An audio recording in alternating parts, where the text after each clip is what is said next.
32-ші есеп.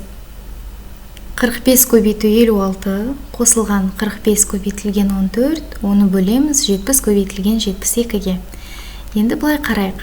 Бізде алымында 45 бар және тағы да бір 45 бар. Бұл 45 бізде ортақ көбейткіш. Егер біз оны жақшаның сыртына шығаратын болсақ, бізде 45 көбейтілген 56 қосылған 14 шығады. Бөлімін сол күйі жазып қойайық. 70 көбейтілген 72 деп. Енді алымынан не шығады? 45 көбейтілген 56-ға 14-ті қоссақ, 70 шығады. Бөлімінде 70 көбейтілген 72. 70 пен 70 қысқарады. Дәл сол сияқты 45 пен 72 де қысқарады. 9-ға қысқарады, 45-ті 9-ға бөлсек 5, 72-ні 9-ға бөлсек 8. Сонда бізде 8-ден 5 деген бөлшек шығады. Демек, мынау берілген өрнектің мәні бізде 8-ден 5-ке тең. Бірақ бізде жауап нұсқаларының ішінде ондай жауап жоқ.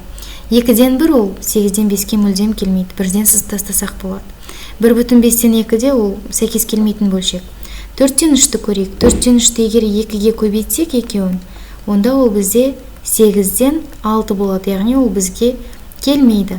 Ал мынау Б нұсқасы ол дұрыс, бізге келетін нұсқа. Тексеріп көрейік.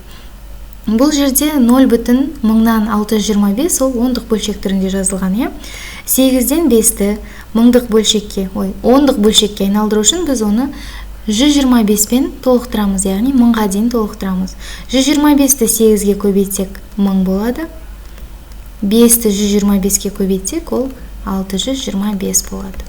Ондық бөлшек түрінде жазсақ ол 0,1000-нан 625 болады. Демек, дұрыс нұсқасы Б.